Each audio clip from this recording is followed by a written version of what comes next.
I think the challenge is keeping the village as a village, but also having sort of people being actually affordable housing to actually live here, to actually afford to live here and still keep it as a village, because they keep on building houses in all little plots, and it's the balance between having housing for people and keeping the village as a sort of community instead of just sort of it linking up with the next village along. Well, affordable housing is because when they sold off all the council flats back in the day, is even if they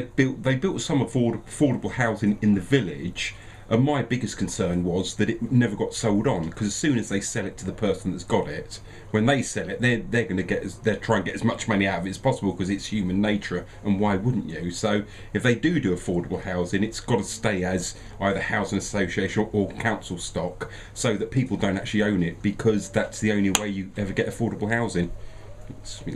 I think it gets back to that sense of community, and also if you're in trouble or you need something, come to the pub, ring up a mate, it'll be sorted out. That's the one thing I'm proud of. And also when you walk down the street, the amount of people you know, and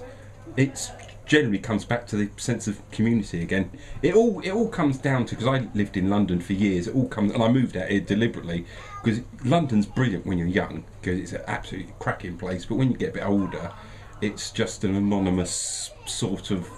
place where you live, go to work, and whereas here you walk out the door and within 10 minutes you'll meet someone you can have a chat, and basically so, and like I say, if it gets too big, that will go. And I think that's the one thing that's really special about Clophill. Well, it's special about villages in general, but that's what I like about it. I think probably do something proper with the old church on the hill. That is probably the one thing, because there's still a lot of trouble up there, and a lot of vandalism and so on and so forth. To actually get that sorted out, it's half sorted out at the moment, but to get that properly sorted out, so that because people come up there, they come from various other places, sort of youngsters, and youngsters being youngsters, I mean, you can't odds it, but they go up there sort of midnight and cause a mess. But